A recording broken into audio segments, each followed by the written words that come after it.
making a rent of $2 million for sex change operations in Guatemala, $20 million for Sesame Street performances in Iraq. 20 million, that's a lot of money.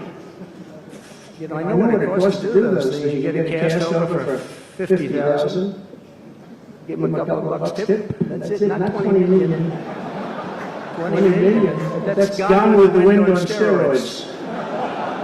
$101 million for 29 diversity, equity, and inclusion contracts at the Department of Education. Wow. And we've also canceled all of these, saved all of this money. And again, this is just a small sample. This could go on, I could read them all day. $520 million for a consultant. I want to know who's that consultant. To do ESG, that's environmental, social, and governance investments in Africa. $25 million to promote biodiversity conservation and illicit livelihoods by developing socially responsible behavior in Colombia. $40 million to improve the social and economic inclusion of sedentary migrants. Nobody knows what that even means. None of this stuff. Everyone's trying to figure out what the hell does it all mean. $42 million for social and behavior changes in Uganda. 40 million is a lot of newspaper ads in Uganda. $70 million for research of evidence-based solutions for development challenges. $10 million for Mozambique medical male circumcision.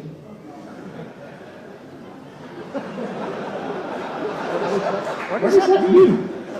$2.3 million for strengthening independent voices in Cambodia. $14 million for improving public procurement in Serbia.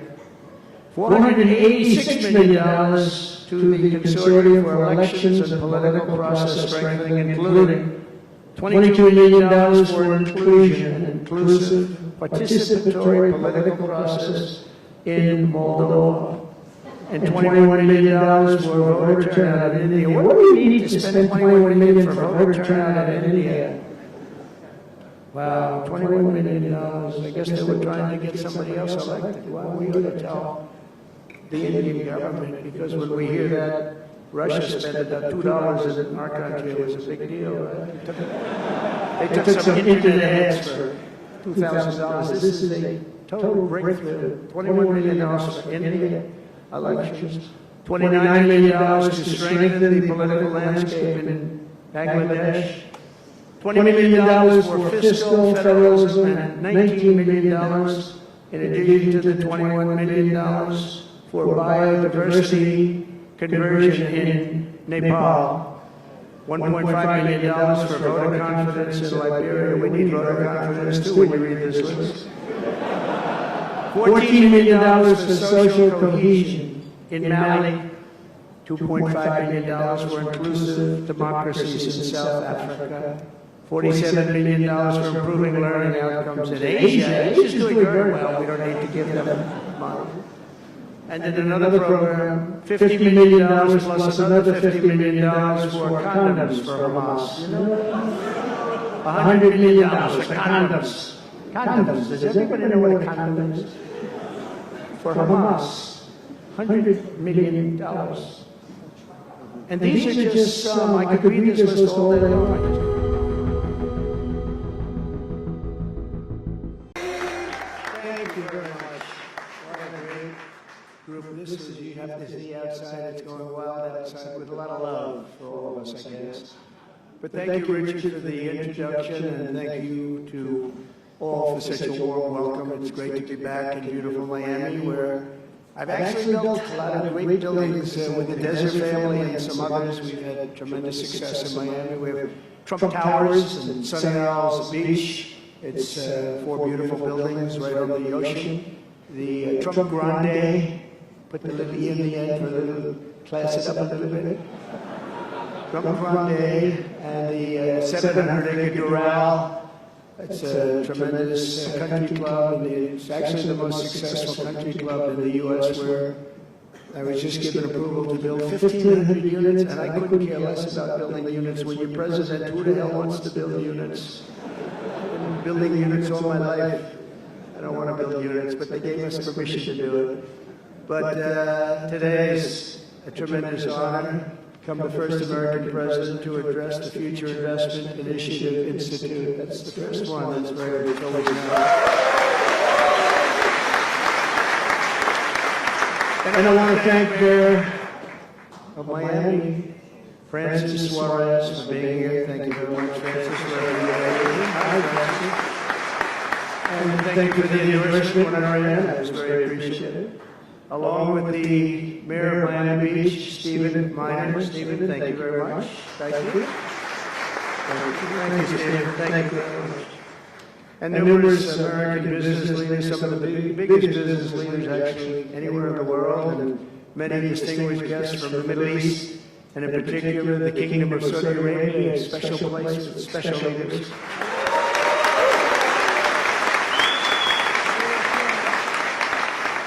And including FII Institute Chairman and Governor of Public Investment Fund, which is a seriously big fund. Yasser, I see you there. Stand up, Yasser.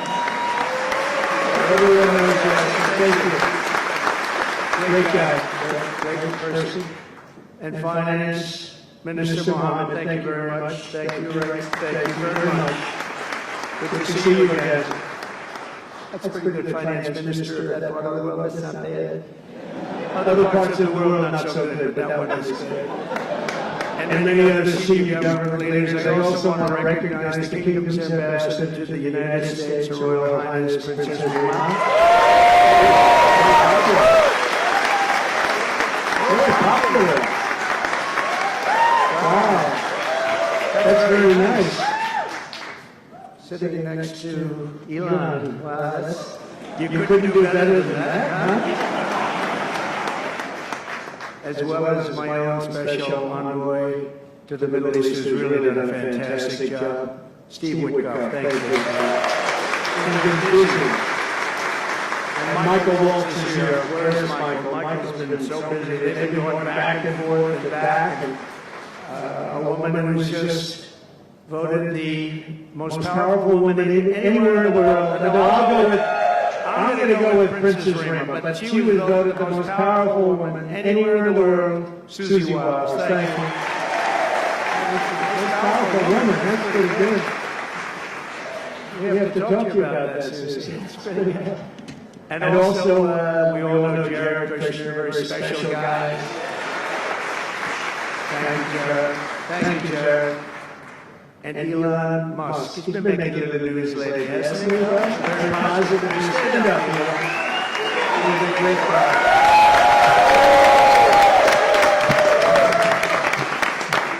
We did a little show last night. I heard he got very good ratings too, by the way. Hannity. Sean Hannity is fantastic. A fantastic man, fantastic guy. And he did a show, and it was great being on the show with you last night. I come today with a simple message for business leaders from all across the nation and all around the world. If you want to build the future, push boundaries, unleash breakthroughs, transform industries, and make a fortune, because you want to make a fortune. Most of you have already made a fortune, I don't want to say. There's no better place on earth than the current and future United States of America under a certain president named Donald J. Trump. I think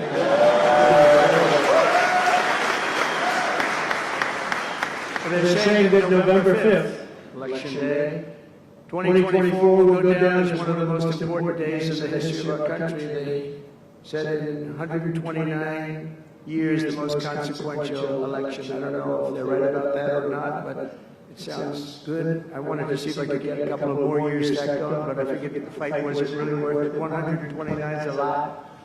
And as of January 20th, 2025, the dark days of high taxes, crushing regulations, rampant inflation, flagrant corruption, government weaponization, all I know about weaponization, and total incompetence will be gone forever. Will be gone forever. Because the United States is back and open for business, and the golden age of America has officially begun. You see it happening.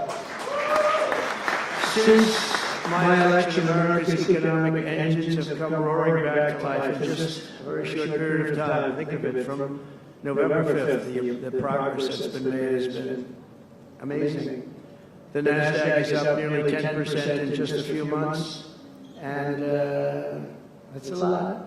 The Dow Jones Industrial Average is up 2,200 points, and Bitcoin has set multiple all-time record highs because everyone knows that I'm committed to making America the crypto capital. We want to stay at the forefront of everything. One of them is crypto, and Miami seems to be the center of the action, come to think of it, and maybe it'll stay there. Business optimism skyrocketed 42 points. Think of that in a single month, the most in history by far.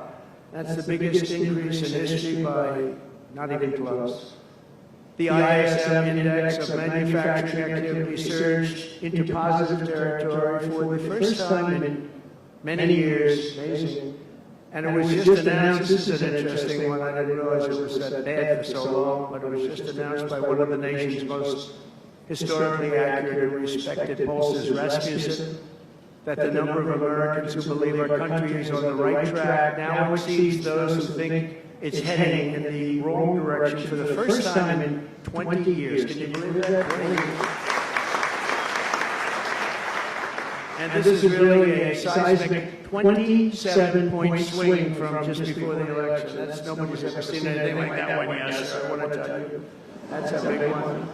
The best and most successful business leaders on earth are now racing to invest in the United States. Since November, DMAC has announced plans to invest $40 billion in the U.S., creating at least 10,000 jobs. SoftBank has announced investments of between $100 and $200 billion, creating at least 100,000 American jobs.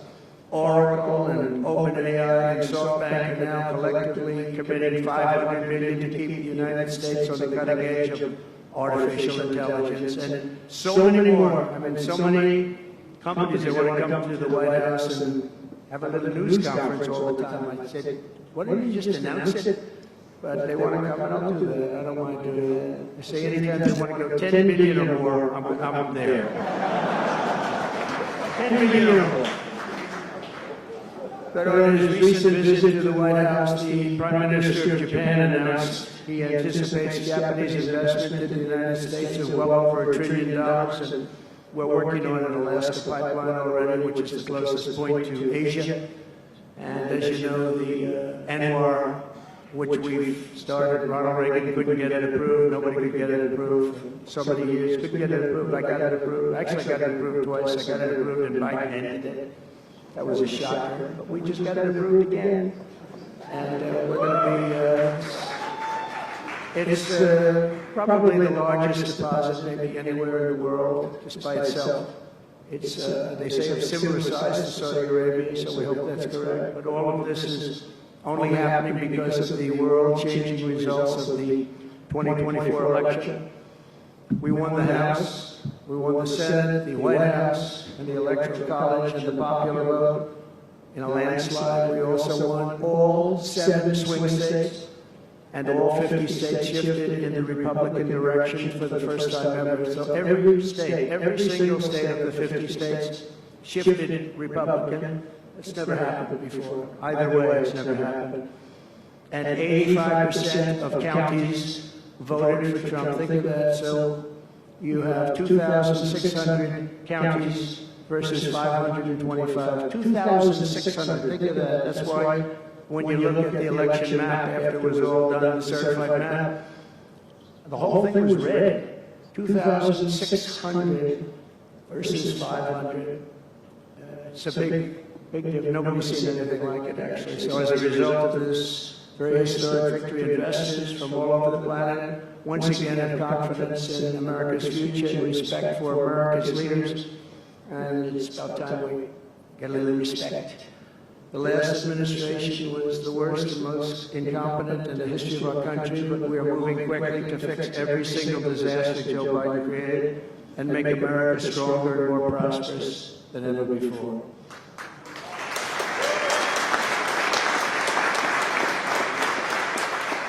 Our first and most urgent mission is to remove the criminals that Biden allowed into our country with the ridiculous and very dangerous open borders policy. They came from all over the world. They came from prisons and jails. They came from mental institutions and insane asylums. They were gang members, they were drug lords. They came from all over, and they were allowed to come into our country. And we're getting them out in record levels, just like they came in record levels. I want to thank Tom Homan and Christie, who was just she's doing a fantastic job, Governor of South Dakota, and Tom Homan, you know, they are doing a fantastic job, and the results are incredible. And every country is taking them back. They're sending their criminals to us, and they're all taking them back. We had a little problem with a couple of them that ended very quickly. And some said, we don't really want MS-13 back in our country. But I said, congratulations, you're taking them back, and they took them back. And by the way, Europe and other places ought to start also doing that. They better start looking at immigration, because it's really hurting Europe very, very badly. And they better get smart, and they better get tough before it's too late. We're also working to end the highest inflation in our country's history, all caused because they played with our energy policy and wasted money on the Green New Scam and other things such as that. And they wasted money at never seen before levels. If Joe Biden had simply held federal spending at the pre-pandemic levels we had in 2019, we would have virtually no inflation.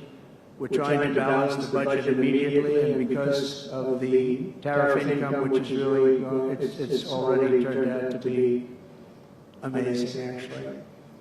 It's really meant more for bringing countries and companies into our country, but it's, the numbers are rather staggering. Because we're the big piggy bank that everybody wants to be. And they can play games and they can say, well, there'll be retribution and, you know, equal this and that. But they can't be equal.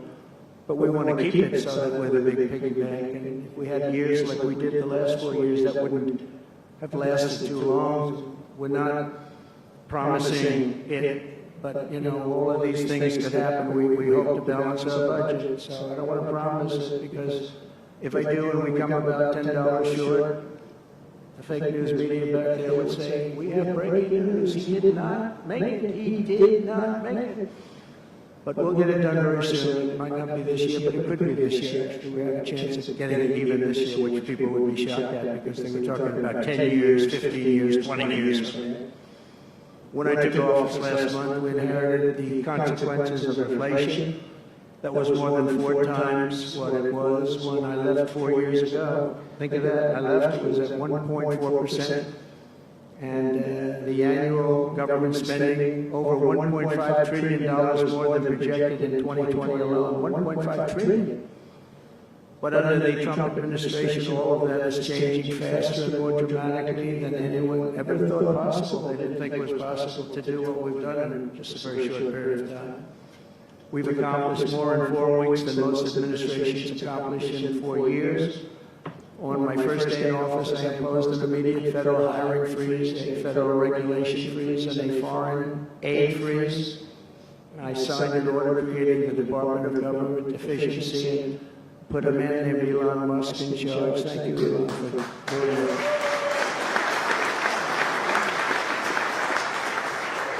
He's doing a great job. You could have seen him last night. He's really, you know, he's a very committed person. He's a very serious person. And he's a very high IQ people. You know, I like high IQ people. Not all have to be, but, you know, it'd be nice to have some people up there that he's a seriously high IQ individual. Now, he's got his faults also, I will tell you that. But not too many of them, which is now really waging war on government waste, fraud, and abuse. And they're curbing inflation and saving taxpayers billions and billions of dollars every single day. There's even under consideration a new concept where we give 20% of the DOGE savings to American citizens and 20% goes to paying down debt, because the numbers are incredible, Elon. So many billions of dollars, billions, hundreds of billions, and we're thinking about giving 20% back to the American citizens and 20% down to pay back debt, and pay down debt, which is, if you look at value, if it were a real estate balance sheet, the debt is tiny, but we still want to pay it down. Doesn't matter. We don't look at it as a piece of real estate. It's America. We're going to get it down through intelligence, hard work, and as Elon said, a word called caring. You have to care. By doing this, Americans will tell us where there's waste. They'll be reporting it themselves. They participate in the process of saving money. So many of the men and women in this room, as an example, they pay tremendous amounts of taxes. And here are just a few examples of where your money was going before I came along. These are just some of the, just taken at random. Oh, there are much worse examples than this. I was just looking at them before the speech, and I can tell you they were much worse. And there are some that are horrible, but I don't want to really say it because they're very, very embarrassing to people. Very, very embarrassing. And they're really something, but you'll be seeing it and you will be reading about it. But just something taken at random, $2 million for sex change operations in Guatemala, $20 million for Sesame Street performances in Iraq. $20 million? That's a lot of money. You know, I know what it costs to do those things. You get a cast over for $50,000, give them a couple of bucks tip. That's it, not $20 million. $20 million. That's Gone with the Wind on steroids. $101 million for 29 diversity, equity, and inclusion contracts at the Department of Education. Wow. And we've also canceled all of these, saved all of this money. And again, this is just a small sample. This could go on. I could read them all day. $520 million for a consultant. I want to know who's that consultant. To do ESG, that's environmental, social, and governance investments in Africa. $25 million to promote biodiversity conservation and illicit livelihoods by developing socially responsible behavior in Colombia. $40 million to improve the social and economic inclusion of sedentary migrants. Nobody knows what that even means. None of this stuff. Everyone's trying to figure out what the hell does it all mean. $42 million for social and behavior changes in Uganda. 40 million is a lot of newspaper ads in Uganda. $70 million for research of evidence-based solutions for development challenges. $10 million for Mozambique medical male circumcision.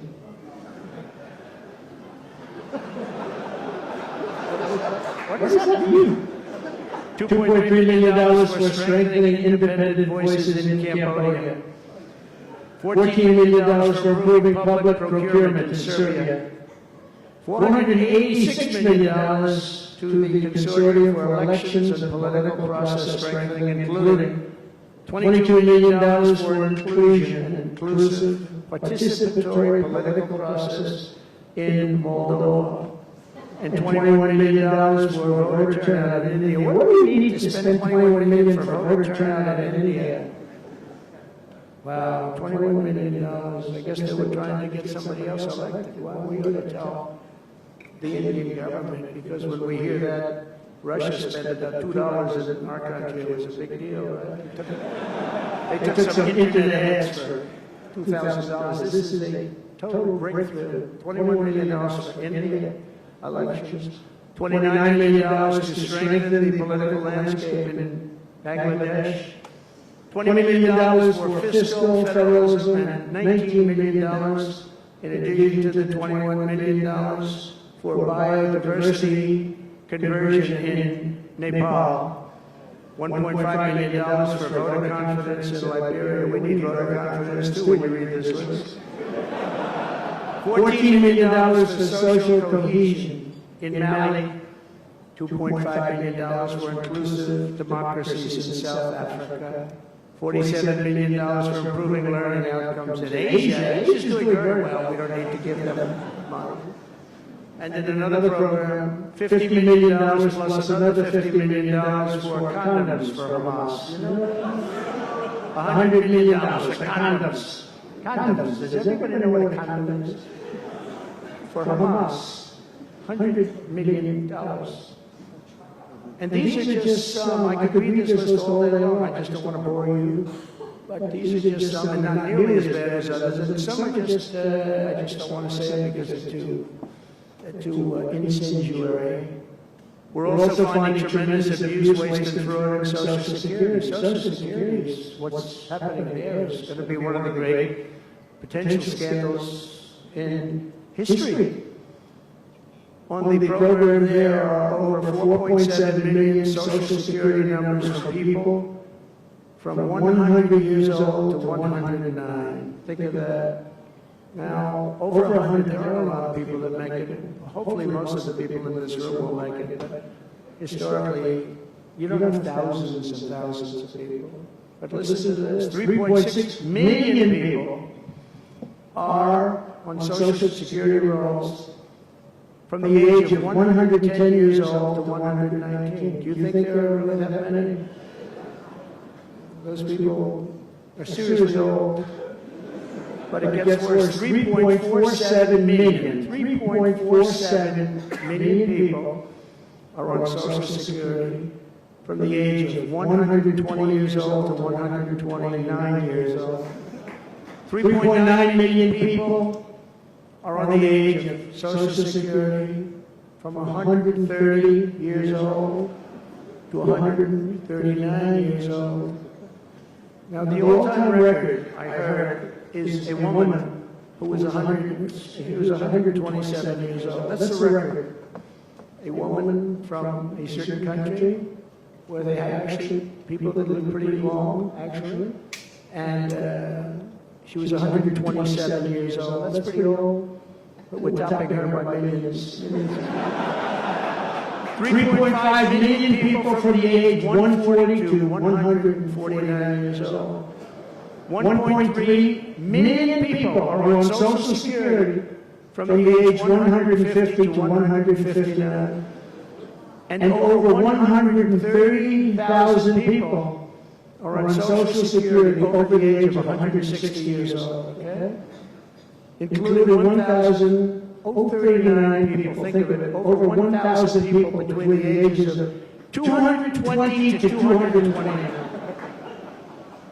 And one person between the age of 240 years old to 249. And the record topper, there is one person on Social Security who's 360 years old, which is approximately 110 years older than our country.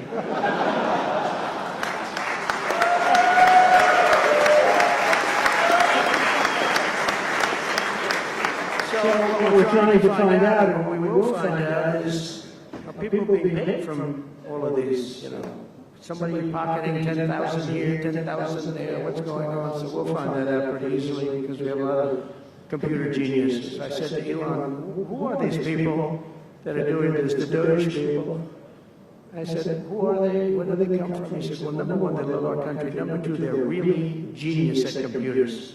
So nobody's going to fool them. When they go in, they see some bureaucrat that's scamming the country, and they try and talk about, you know, certain computer language. These people say, no, it doesn't work that way. These are people that have a natural ability as you know, brilliant computer people. And it was very interesting when he told me that. I said, that's what you need today.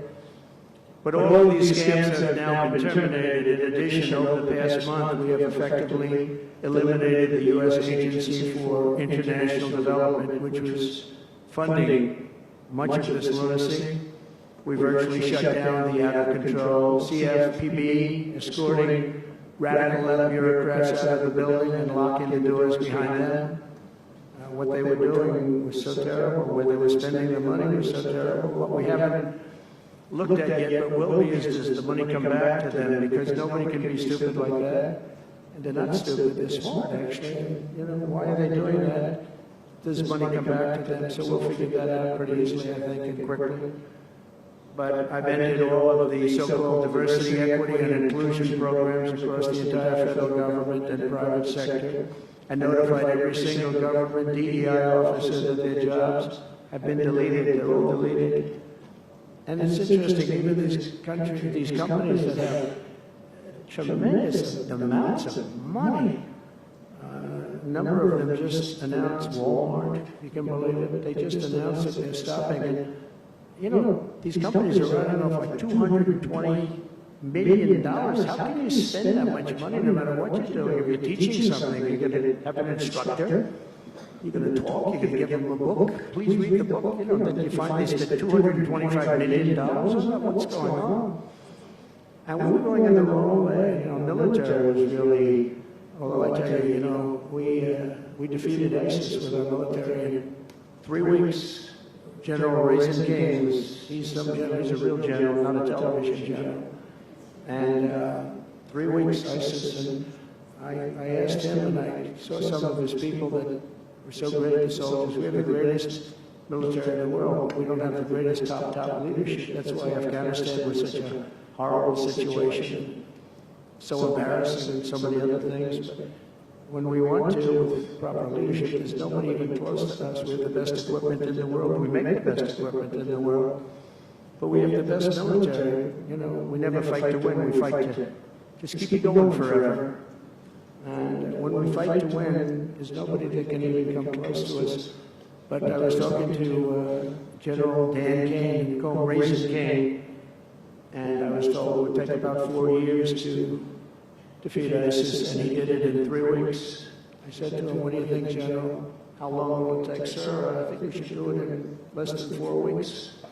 You're going to have time left over, and he did that. And we were told by the television generals it would take 4 years, so we did it. That's when I went to Iraq. I flew to Iraq, and late at night, the dark of night, all the windows closed, all the lights off in the plane, Air Force One. And we flew in, and it was pretty amazing. We were landing, and there were no lights in the plane. Sir, we have to turn off all lights. I said, give me, we spend $9 trillion, and we have to fly in Air Force One with the lights off. And I went up to the pilot, said hello. And by the way, these guys are like central casting. These are the best looking human beings. Everybody's perfect. The most handsome people, the best looking people you've ever seen with the flat tops and the whole thing. And I was a little concerned because the lights are off, and everything's off, and even the lights where he was were down, very dim, very dim, with all of the lights on the fancy dashboards of the plane, of Air Force One. We're getting a new Air Force One, and they can never finish the damn thing. I'm getting 2 of them, actually. But we may have to go a different route because it's taking them a long time. We're going to get military that's going to start building. We're going to get people to start building properly again in our country because they don't build properly.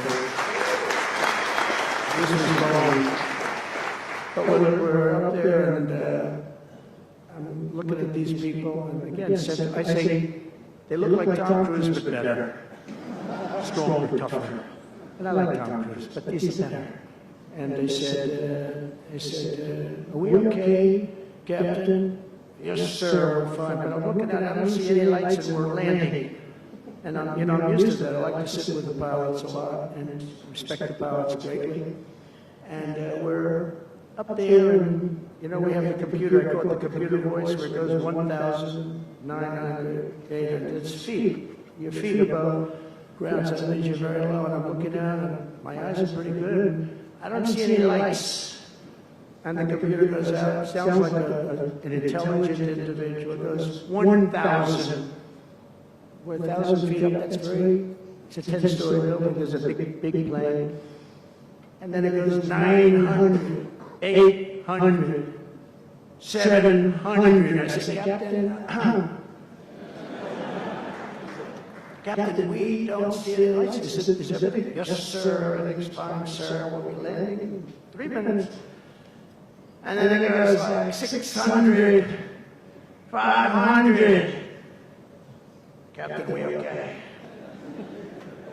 And then he goes 400, 300, 200, and I'm saying, man, there's nothing out there.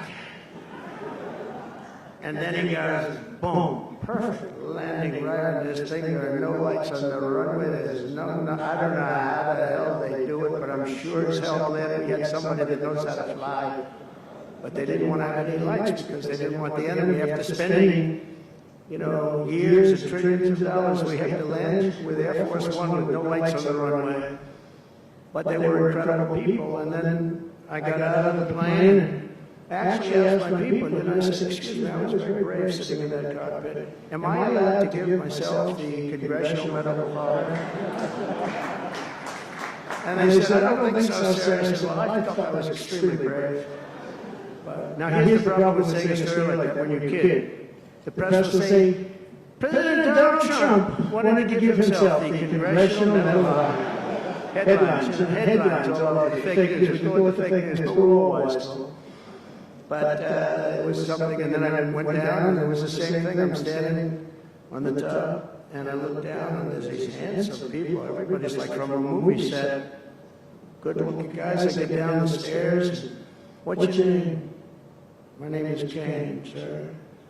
What's your first name? They call me Raisin. I said, wait a minute, your name is Raisin Kane? I love you. I've been looking for you for 5 years. You are. This is what I want. And there was a general next to him, there was a colonel, there was a drill sergeant, a master sergeant. They were all like people. I could make a movie right now. I have the best looking people ever. And they were great. And then I went in and, sir, would you like to rest before bed? No, I don't want to rest. I don't want to rest. I've been resting on the plane. Other than the last few moments, which were quite harrowing. And I said, I don't want to arrest. He was thinking about Biden in advance, you know? Biden would have gone there, would have arrested for days. And then they wouldn't have a meeting. He'd just go home. No, I said, I don't want to arrest. I don't want to arrest at all. I want to go. So we went into this like bunker. And we had a lot of very good, talented people. And that's when I asked them. I said, you know, I'm hearing it's going to take a long time. No, that's not right, sir. It's not going to take a long time. We'll have it done in 4 weeks. I said, how can you say 4 weeks when in Washington they said 4 years? They said, 4 weeks, sir. We'll hit them left, we'll hit them right, we'll hit them up the center, we'll hit them underground and overground, we'll knock the hell out of them, sir. And I said, why is it that they said so long? Because they wouldn't let us fight. We're very far away. They want us to fight for this, from this airport. We're very, very far away, sir, and they want us to fight here. We have many substations out, sub-airports, they call them, remote airports, where they build them in the sand, and we have many of them, and I'd use them all, sir.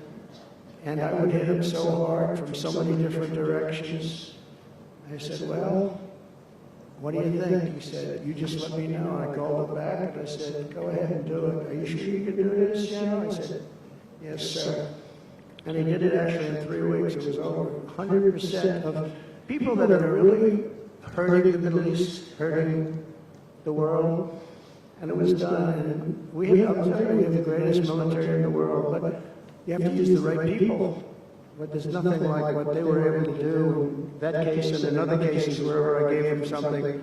It was done incredibly well. And you know many of the instances because it's been well reported. But we've also required, so we have a country that's a great country, it's a strong country, but it's a country that's just now gaining its respect back to the levels that it should have never lost. We were being laughed at by the entire world, but we're not being laughed at anymore. But we've also required that all federal employees must once again show up to work. This is a new phenomenon, you know, since COVID. Show up to work in person like the rest of us. I mean, it doesn't work when you don't show up. And I see companies now are all going back to it. They're all going back. It's great. I watch some of the big business leaders saying we absolutely are going back. You can't work at home. They're not working. They're playing tennis, they're playing golf, or they have other jobs. But they're not working, or they're certainly not working hard. You could never build a company or a country with that. So we have a very strong policy, and if they don't show up to work, they get fired. And we're trying to make our government smaller but much stronger. And we have tremendous bureaucracy, but it's happening. A lot of people are leaving, and in some cases leaving with pretty good offers. You know, you pay 7 or 8 months and go out and find a job. And some of these people had jobs. They were actually working for us, but they also had other jobs. And those people, in theory, they had problems. I don't know if we're going to do anything about that. So we have other things to do, but they were working other jobs instead of working for us. So they were staying home working, but they were working other jobs, getting paid a lot of money perhaps. We offered deferred resignation buyouts to all federal workers, resulting in more than 75,000 bureaucrats voluntarily surrendering their taxpayer-funded jobs. A lot of them are leaving because they don't want to be caught having a second job. Some are leaving because they didn't want to be in government any longer.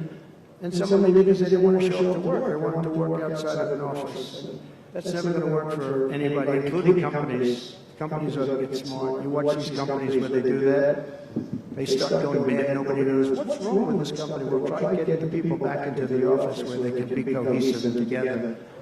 In less than a single month, the Department of Government Efficiency has already saved over 55, this is just a short period of time, $55 billion. And we're just getting started. That's nothing compared to the numbers that we're talking about. Right? We're ending trillions of dollars in waste. It'll mean much lower inflation, lower interest rates, lower payments on mortgages, credit cards, car loans, and much higher stock markets. I think the stock market's going to be great. In other words, we will rapidly grow our economy by dramatically shrinking the federal government, and we have to do it. I'm also taking fast action to end the radical nation wrecking crusade against oil and natural gas. Over the past 4 years, the Biden administration cut the number of new oil leases and gas leases by 95%. They slowed new pipeline. I mean, look at the anyone Dakota Access. They wanted that one knocked out. The Keystone Pipeline. They wanted that one knocked out. They ended the Keystone. We got the Dakota Access done, but it wasn't easy after they tried to stop it. They slowed new oil and gas pipeline construction to virtually a halt. They shut down 38% of active oil and gas rigs in the United States, but they let the wind turbines go round and round and round. The wind doesn't blow, they got problems. They kill all the birds, they ruin the sightlines, they ruin the plains and the beautiful areas of our country, including the oceans, the lakes. They closed more than 50 power plants, all causing energy prices to skyrocket. You saw that happen. That's what caused inflation pretty easy. These policies were so destructive that despite draining nearly 40% of U.S. strategic petroleum reserve, meant for emergencies, it was meant for emergencies. It wasn't meant for getting the price of gasoline down so that you can win an election. It didn't work for winning the election. Actually, there's so many people that are driving that it's a very small number. It just had a very small effect, but in the meantime, it takes it down. Now it's at the, we'll fill it up fast, but it's at the lowest level. When we made the transition, it was at the lowest level in history, ever recorded, the lowest level. Nobody's ever seen it that way. They put it all out because they thought they could keep gasoline prices down a little bit, just go past the election, and after that, they didn't care. And it didn't work because they didn't get elected, I got elected. But the price of gasoline still rose over 35%, and in some cases, at some periods, it was 100% and 125% during certain periods of time. Under the Trump administration, we have implemented a very different plan. You probably heard of it. It's called Drill, Baby, Drill. And we're doing that. The world runs on low-cost energy, and energy-producing nations like us have nothing to apologize for. We have more energy than any other nation in the world, and we're going to use it. And we're going to use it on AI plants. I was telling some of the people that came in, and they're very interested. Everybody's talking about AI. I hope you're right. I don't know who knows. But Elon, they're right. They're right. They're going all AI. They are all in for AI. The problem is, to do it, just in our country, you need twice the electricity just to open up and be the top of AI. You need twice the electricity that we have right now in the entire country. You take all the electricity, you need more than twice. You need twice, you need double what we have right now just to fuel this new industry that's growing. I was amazed when I heard that number. They all said, how can we do this? Because, in China and various other places, you can probably get it with the shake of the hand. But in our country, you can't. But now you can, because we've declaring a national emergency in order to get fast approvals. And we're going to have, if you build a plant, you're able to build an electric generating facility right next to your plant. So you'll be making your own. You won't have to count on utilities. You won't have to count on an old grid that could fail. Could get hit by something, bad things or good things, but you're not going to have to You're not going to have to worry about grids. You're not going to have to build your plant, and you'll build your essentially you become a utility in a way. You build your own electricity. If you want to build extra and put it out and get paid for that, you're going to be able to do that. You can put it back into the grid, but you're going to be able to build with your plant a generating facility, and we're going to get you Lee Zeldin, head of the environment and environmental. The environmental group, various groups, and we've got them unified now, but we're going to get you very fast approvals. They'll be approved so fast, your head will spin, and we're going to get that whole industry started. We're going to be the head of it. We're leading right now. We have the greatest brain power. We're leading right now. I expect that we're going to be leading by a lot, but we're going to get you the energy very, very quickly. That would be the one thing that everybody was concerned. How do we have that much electricity when Los Angeles has blackouts and brownouts right now?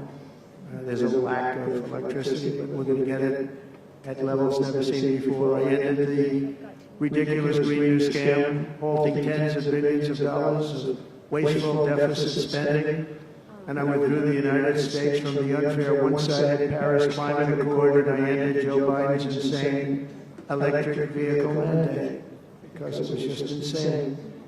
I repealed the last, and by the way, if you want to buy an electric car, that's great. If you want to buy a gasoline-driven car or a hybrid, it's great. Whatever the thing happens to be, I heard hydrogen's hot. The problem is when it's not, you're in deep trouble.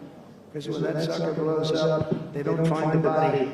So that's one that I said, you know what, let's take a pass on that one. They said it's good, but when it's bad, it's really bad. You find the bodies on trees, on the side of a tree.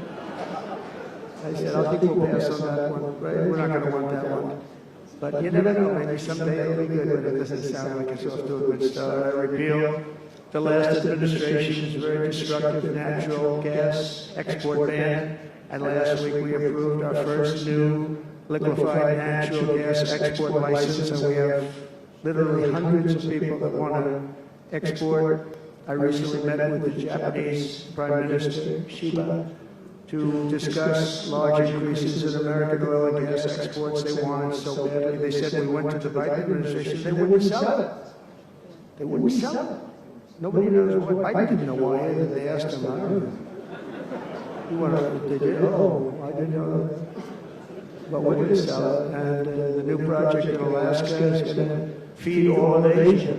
We're going to take care of all of Asia. There's so much oil and gas, like very few people, like very few countries have, like really actually no country has. I also met with Prime Minister Modi of India, who wants to greatly expand India's purchase of American energy, and my administration has also launched the most aggressive deregulation program of any nation in history.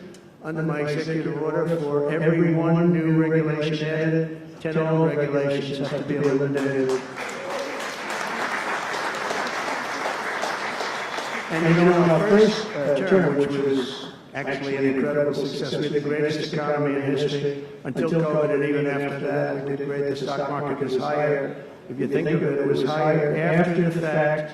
After we went through that whole thing, it was higher than it was just prior to COVID coming in, which is a pretty amazing thing. But we did a great job on that, but it was a terrible thing for the world. The whole world suffered. It suffered terribly, including China, including other countries. It was a terrible period of time. But despite that, we did well. We had the greatest economy in the history of our country. And I think this time we're going to do even better. We were artificially hurt by COVID. We had to focus on that instead of focusing on, but just prior to COVID coming in, there's never been anything like what we did, what we achieved. And even after we did very well, and especially considering what all of us had to do with COVID, some nations were hit so badly, it's just unbelievable what happened to them. As part of our effort, I've signed executive orders to keep the United States at the forefront of artificial intelligence and to end Joe Biden's war on Bitcoin and crypto. We ended that war totally. That war is over. They were very hostile toward them until the very end, just because there's so many people on Bitcoin and crypto that just before the end, the SEC came out and they were being very nice. I was so nice to people because so many people were being indicted for no reason whatsoever. Very political group of people. All they did was they liked indicting people, but they were being indicted, and many of those indictments were dropped just before the election because they said, wait a minute, there's 100 million, 125 million people using this, and they didn't want to have, you know, all these people being voted against. But by the time they did that, it was too late. We had that vote entirely, I think. I think anybody smart that believed in that, and there were a lot of people believing it, and anybody that was smart voted for Trump. And they pulled the indictments. I see people that were indicted, they said, I saved your life. I saved your life. Because if they thought that, they actually thought that I was doing this. They said, why is Trump doing it? Is he doing it for political reasons? I don't do anything for political reasons. I do what's right. I do it. I want to be in the forefront of every industry. So, I'll be working with the Republican Congress to pass the largest tax cuts in American history.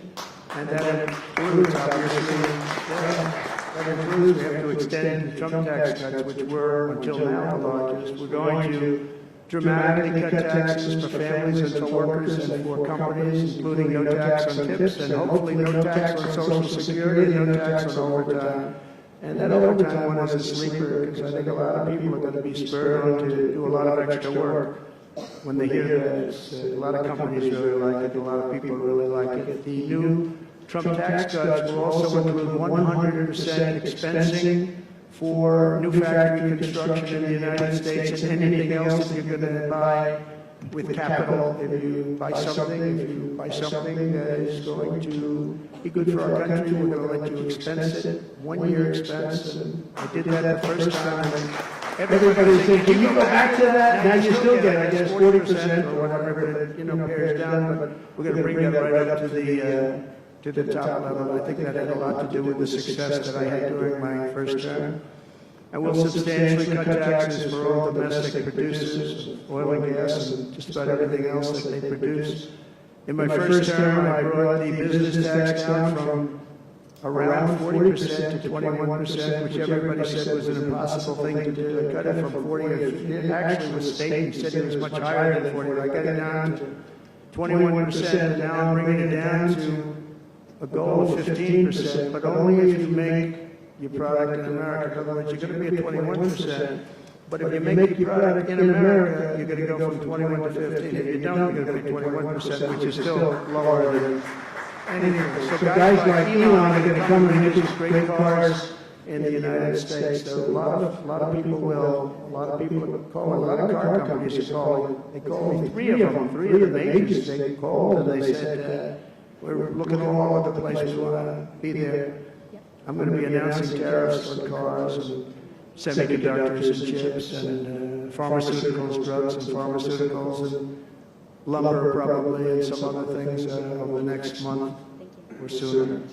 And it's going to have a big impact on America. We're bringing our businesses back. If they don't make their product in America, then they very simply they have to pay a tariff. But if they do make their product in America, they don't have to pay any tariff, which will bring it's all going to bring trillions of dollars into our treasury, or it's going to mean that there won't be any taxes because we want to have a fair base. If they don't have it, we don't have it. If they don't pay, they don't charge us, we don't charge them. It's pretty simple. The Republican Party is once again the party of common sense. We're a party of common sense. We want strong borders. We don't want men playing in women's sports. We don't want to have transgender for everybody. We're the party of common sense. That's how we won the election in such a big manner. We'll no longer allow other countries to ransack and plunder our nation. That's why I have announced that we will soon begin imposing reciprocal tariffs on any country that engages in unfair and unequal trading practices. If they tariff us, as I said, we will tariff them at the exact same rate. So a certain country, because some of these countries, even countries that I've already mentioned, are extremely aggressive with tariffs. Nobody knows that. European Union, they have a VAT tax. It's devastating. It's very tough for people on the outside. Hard to sell cars. Really impossible to sell because they also have non-monetary tariffs. Are very, very tough. But if you take a look at that, it's a very unfair situation. And the VAT tax is similar to the tariff. Around the world, I'm moving quickly to end wars, settle conflicts, and restore the planet to peace. I want peace, and I don't want to see peace. Everybody being killed. And you take a look at the death in the Middle East and the death that's taking place between Russia and Ukraine. It's been going on, and we're going to end it. There's no profit for anyone in having World War III, and you're not so far away from it. I'll tell you right now, you're not so far away. If we would have had this administration for another year, you would have been in World War III, and now it's not going to happen. In the Middle East, I restored my policy of maximum pressure on Iran, designed to bring peace. And we designated the Houthis a terrorist organization.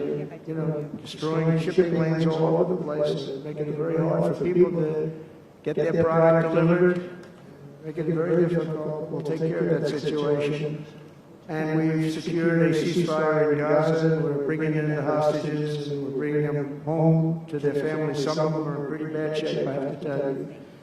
To end the horrible war in Ukraine, I've spoken with President Putin and President Zelensky, and our teams began negotiations this week in Saudi Arabia. I want to thank Saudi Arabia for that. It was and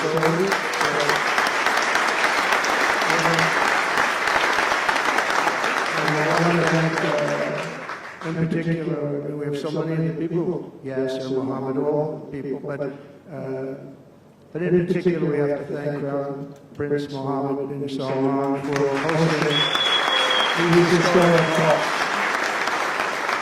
And talks that went very, very well. Steve was there, Steve Witkoff was there, and Michael was there, Michael Waltz, and others, and they really went well. It's a big step. We've got to get that world, and you have to see the people that are dying. I look at the pictures, the satellite pictures of the fields, the level field, and it looks like a modern-day version of Gettysburg. And you know what that means? It is just carnage. It's horrible.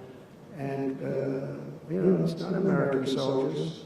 It's not even soldiers from the Middle East in the case of Ukraine and Russia, but it's people, it's young people from Russia and Ukraine mostly that are just being decimated. It's flat fields. And a bullet goes, and a bullet only stops when it hits somebody. And the level of people being killed in that battle, soldiers, young soldiers, in some cases old soldiers, because they're running out of people. They're running out of soldiers, in one case. But think of it, a modestly successful comedian, President Zelensky, talked the United States of America into spending $350 billion to go into a war that basically couldn't be won, that never had to start and never would have started if I was president, not even a chance. And it didn't start for 4 years, never would have started. But a war that he, without the U.S. and Trump, will never be able to settle. They'll never settle that war without our involvement. That's why they did such a great job this weekend. That's why Saudi Arabia did such a great job this weekend in hosting. The United States has spent $200 billion more than Europe, and Europe's money is guaranteed. They get their money back. It's a form of loan. Nobody knows that. I know that. I said, why isn't somebody saying, you know, we do it the same way? And we spend much more money. We have to equalize. But while the United States gets nothing back, so they get their money back, it's a loan. We just give our money. And we had a deal based on rare earth and things, but they broke that deal.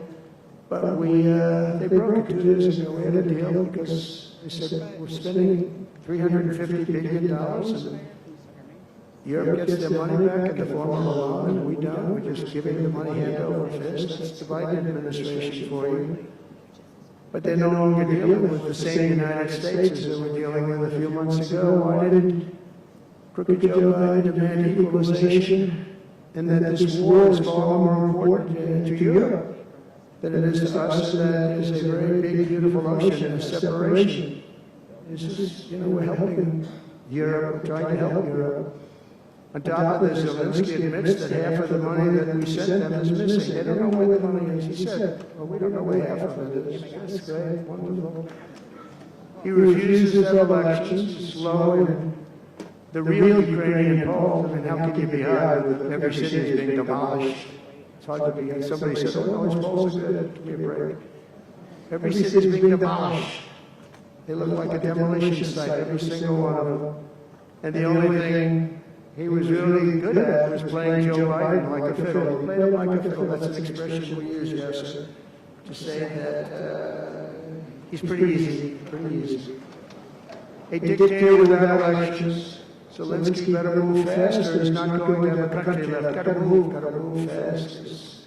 That war is going in the wrong direction. In the meantime, we're successfully negotiating an end to the war with Russia. Something I'll admit that only Trump is going to be able to do in the Trump administration. We're going to be able to do it. I think Putin even admitted that. Biden never tried. Europe has failed to bring peace, and Zelensky probably wants to, maybe he wants to keep the gravy train going. I don't know what's the problem, but he hasn't been able. He's very upset that he wasn't invited. He could have come if he wanted to, but that he wasn't invited to Saudi Arabia. But he's been working for 3 years. There's never been even meetings or phone calls to stop this war. It's a horrible thing. I figure Russia's lost 900,000 soldiers. I think that Ukraine's lost probably 700,000. And it's a terrible thing. You'll see bodies and body parts all over the field, all over. We see them through, very accurately through satellites. I love Ukraine, but Zelensky has done a terrible job. His country is shattered, and millions of people have unnecessarily died. And you can't bring a war to an end if you don't talk to both sides. You've got to talk. They haven't been talking for 3 years. So we hope to see a ceasefire soon and to reestablish stability in Europe and the Middle East.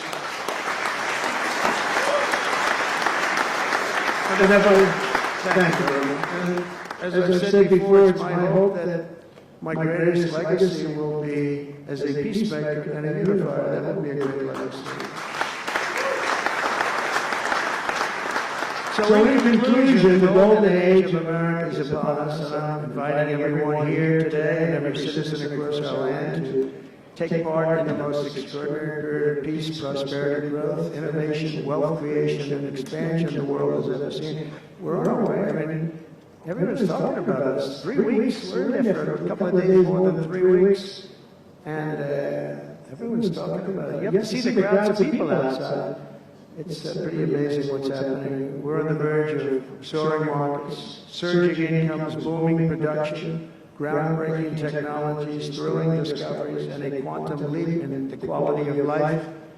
Absolutely a quantum leap. One day very soon our country will have the greatest economy in the history of the world because we once again have a president who puts America first. And we put America first, and your country should put your country first. But in the end, we want America first. And when it's all beautiful, which is going to be pretty soon, we want to help other countries, and you want to help other countries. But, you know, I tell you, the leaders, and some of the leaders are in this room right now, you've got to put your country first. Whether it's Saudi Arabia, whether it's somewhere else, you've got to put your country first. But we're going to have plenty left over to help others also.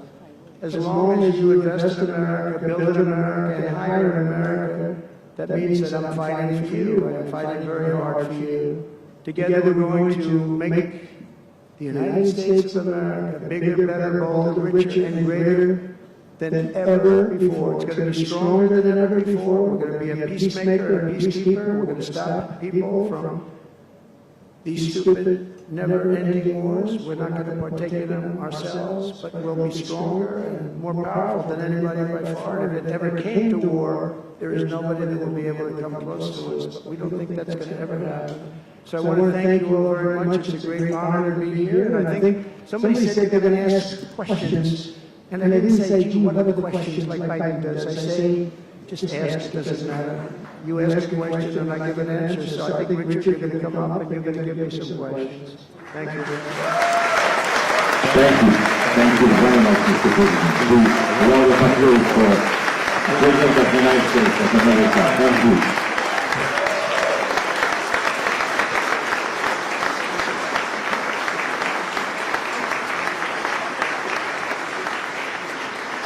Mr. President, thank you for accepting to take a few questions. 20 years ago, I don't know if you will remember, we were under the same roof in Orlando when you were delivering an amazing speech in front of 3,000 sales reps, giving them the best advice to be successful. So what is the best piece of advice that you have ever received? Well, I think it was watching my father. You know, my father was a very hard worker, and he just worked hard. And he was very smart. He had good genetics. His brother was the longest-serving professor in the history of MIT, Dr. John Trump. And my father was every bit as smart. But my father had to work. He was older, and he put his brother through school. In fact, he once said, boy, I put him through so much school. He had 3 different degrees. and they asked him to stay on at MIT, but my father was the same ilk, and I noticed that my father was a happy man. And what he did is he worked. He just worked all the time. He worked. And he loved it. And really, I think the best piece of advice I got from that is you have to love what you do. And if you love what you do, you're going to have a happy life. If you don't, I mean, I see so many people, they're in businesses that they don't want to be in. They're in businesses that, they're bored in or they're not good at. They don't have a natural ability at it. There is such a thing as natural ability, whether it's sports or acting or anything else. I mean, some people have an ability for something, try and find that ability, but you have to love what you do. If you love what you do, you're going to be, at least you have a good chance of being successful. Mr. President, it's almost time for an early dinner. So if you are throwing a dinner party, and you can invite 3 fascinating guests, living or dead, who would you bring? Well, they're all sitting right in the front row. Yes, sir. Are you ready? Mohammed, are you ready? Steve, we're Carlton. We have history of the most important person, at least until the World Cup is over, is here. Johnny, stand up. He gave the United States the World Cup. Johnny, thank you very much. I didn't know you were here. He's the king of soccer. That's not bad. And you've done a fantastic job. But it's very interesting. When I was president, I got the World Cup, and I got all of the, we have the 250 anniversary, so that fell in this administration. That's a big deal, 250 years. But we have all of these things happening, and I also got the Olympics. And I was called by the mayor of Los Angeles, sir, would you call up the Olympic Committee, because it was at that time President Obama will not take their phone call, and we're going to get the Olympics in Los Angeles. And by the way, they've recommitted to Los Angeles at a level that, I was very worried about that. And they've, the opposite, somebody could have said, well, we're going to do it someplace else. And they have actually recommitted, they're going to make it bigger and better and so on. I had the Olympics, so I got the Olympics, I got the World Cup, and I said, and the 250, but that one I didn't get. But it was there, it was in this term. And I ran an election, and we did fantastic in 2016. We did much better. Millions and millions, tens of millions, but millions and millions of votes better. And bad things happened, and I didn't get that one. And I said, when I originally signed the Olympics, I said, I won't be able to even be president. And I got the Olympics, because if I didn't, when I spoke with the people, the organizing committee and the people in different parts of the world, they asked me to do it because the president wouldn't do it. I was president-elect, and I gave them a talk. I couldn't get them off the phone. They were starving for love. And the bottom line, they gave us the Olympics. And I said, it's been said I won't be president. Then we had the election result. And now I'm president for the Olympics and for the World Cup. So I'm very happy about that, Johnny. Thank you very much. Thank you. I'll be there. I promise I'll be there. And by the way, Mr. President, backstage you have a gift from Gianni. He gave us the first ball with your name, which will be played for the World Cup in America. It's going to be great. Thank you, John. I love that any day you would take a sabbatical year, but if you could take a sabbatical year, Mr. President, what unconventional thing would you do? Sabbatical. You don't work for money. But you said Sabbath. It's a big difference. It's almost the opposite when you think about it. I think what I do is, look, what I'm doing now is the most exciting job in the world. It's a hard job, not an easy job. It's a nasty job. It could be a lot easier with, I think that the news media has to straighten themselves out because people are getting it, they're losing tremendous popularity and they've lost their prestige and they've lost their credibility. And I think it's a very important thing, the news media, but I think they have to straighten themselves out because the people are going around them now. They have so many different things with like Elon with X, which was a big thing, and we have Truth, which has been fantastic, and we have so many other things that you don't really need traditional. But I will tell you that there is just nothing I could do to enjoy my life, whether it's that or anything else that it is, because this is the ultimate. I had to make a big decision, and it was a very risky decision, because if I would have lost, my life would have been a much different life. It would have been a very nasty life. They were going after me at levels that nobody's ever seen before. Not Andrew Jackson, not Abraham Lincoln. the historians say that the president that was treated the worst by far by the media and overall was Andrew Jackson. In fact, his wife died of heartbreak. They were treated really rough, and Abraham Lincoln was second, but he had a civil war. You can understand that. But nobody was treated like me. Nobody. And I will tell you, you learn a lot about yourself. But there's nothing I'd rather do. I had to make a decision. Do I do this? Because if I lost, it would have been very, very bad. It was dangerous, actually, very dangerous in so many different ways. And I decided to do it. And I said, I have to win. Because if I don't, I spoke to a friend of mine the other night. He said, you know, if you lost, it would have been very. It was actually Sean Hannity just before we did the interview last night. He said, boy, if you would have lost, you would have had a tough life. You would have had a very tough life. So there was a certain amount of courage involved in this decision to run, and it's a great honor to win by this much, to win all 7 swing states, the popular vote. Popular vote doesn't get won that much by Republicans for whatever reason. I think that's changing, because again, we're the party of common sense, and they're the party of some real bad things, and I think they'll change. I think they have to change. It would be wonderful. I'm going to be having lunch with some of the Democrats next weekend. It would be wonderful if we could work together. I think working together would be great. But they have to change. You can't get elected on the programs that they want, and that's really what America wants to see. So there's nothing I'd rather do than what I'm doing right now. When we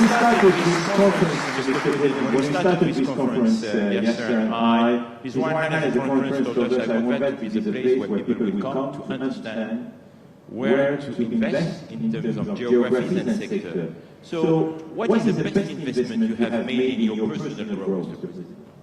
Well, I was involved in real estate for most of my life, and it was, guys like Whitcoff will tell you I was really good at it, and I was successful at it, very successful at it. I've been involved in things prior to being president, but during the last 4 years, I followed sort of the trends, and I've made a lot of money with following some of these trends. And, it's, again, it's something that you do. I really believe that some people have instinct. I think I've always had an instinct for making money. I make money. And I went into show business. I had one of the most successful shows on television. I wrote books, and they were all bestsellers. Virtually every book was a big bestseller, some really big bestsellers. And so I don't know, it's whatever I do, I just want to make it successful. It's very important to me. There are many ways to make money. You can be in many different fields. And a lot of it is being in the right country. If you're in a certain country, our country is actually getting very bad, a very dangerous place, actually. Bad things were happening. But if you're in a certain country, you have a chance to do well. And no matter how good you are, if you were born into the wrong country, you're not going to make money. Now, you can do other things. You can attain power, I guess. Maybe it's the wrong kind of power, but it's power. But being in the right country, where you have the right incentives and entrepreneurship, etc., and America has always been sort of at the top, or one of the top, but always pretty much at the top. But it was losing that position, and I think losing it rapidly. This last administration, look, I don't want to be. I wish I could say I wouldn't have run if I thought Biden was doing a good job. If I thought they were, I wouldn't have run. Because as I said, it was very dangerous to run in a lot of ways. In fact, my ear will show that when you look at it close. My ear, I have that throbbing feeling every once in a while. But it was dangerous in a lot of different ways. But he was so bad that I had no choice but to do it. If I thought he was doing a great job, I would have run, and I would be very happy. I actually wanted him to do a good job. I was saying, do this, do that. I'm telling them, do things. They should have done what I said. But I would have been very happy not to have run, and frankly to have seen somebody do a good job. But our country was going to hell, and I really sort of had to run. If you were a historical ruler, would you prefer to rule during war or peace? Well, I want to be, again, a peacemaker, and I want to keep us out of war, but sometimes to do that, you have to have a very strong country, you have to have a very strong military. And as I said, we have a much stronger military than anyone would know. We have the best equipment. And I bought a lot of it. I rebuilt our military in the first 4 years. I rebuilt it. We gave a lot of it away to Afghanistan, to the Taliban. stupidly, but that's a very small amount relative. It was billions and billions, but it's still a very small amount relatively to what we built. But I largely rebuilt our military. Now I'm going to have to do it again because so much has been given away, so much has been treated so badly. But to keep peace, you really have. I have a thing: strength through, and I mean it. You really have it. You have strength, and you need the strength, but it's really peace through strength. Because without the strength, it's going to be very hard to have peace. Because you're going to be taken over, bad things are going to happen. So you really want to have peace through strength, and that's where I've been. Having strength, having power in that sense to protect yourself and your people is a very important thing. Hopefully you don't have to use that power. I will tell you, I was dealing with President Putin very successfully on denuclearization. We were talking about it very seriously, and then COVID came and lots of things came, and we had also talked to China about it. Now, Russia and us have the biggest nuclear by far. China is not close, but they will be close. In 3 or 4 years or 5 years, they'll be equal. But we were going to talk to China, and I spoke to President Xi about it very successfully. I think we were going to denuclearize it. We would have had to get the smaller nuclear powers, of which there are 4, 3, maybe, but 4 probably, to do something. We would have been able to do that. But I was having very strong talks with President Putin about denuclearization. And, you know, you're president, you get presentations about what we're building, what we're having, the power of weapons, the power of many things besides weapons per se. But I saw the power of nuclear weapons, and we can never let that happen. If that happens, the ballgame will be, the world will be destroyed. The power is so enormous. You look at Hiroshima, you look at Nagasaki, multiply that times 500 times, and the world would be destroyed. So you want somebody as your president, or you want somebody as your leader that understands that we just can't let that happen. We can't let other countries get nuclear weapons. Not only Iran, Iran is a good example, maybe the one that people think about, but we can't let that happen. The power of weaponry today is so enormous that the world would disintegrate, so we can't let it happen. Mr. President, if you had to describe the United States of America in just 3 words, what would they be? In 3 words? 3 words. Love, respect, and strength. That's a tough question. That might be my best answer, Yasser. It reminds me of high school at that point, but that may have been the toughest question.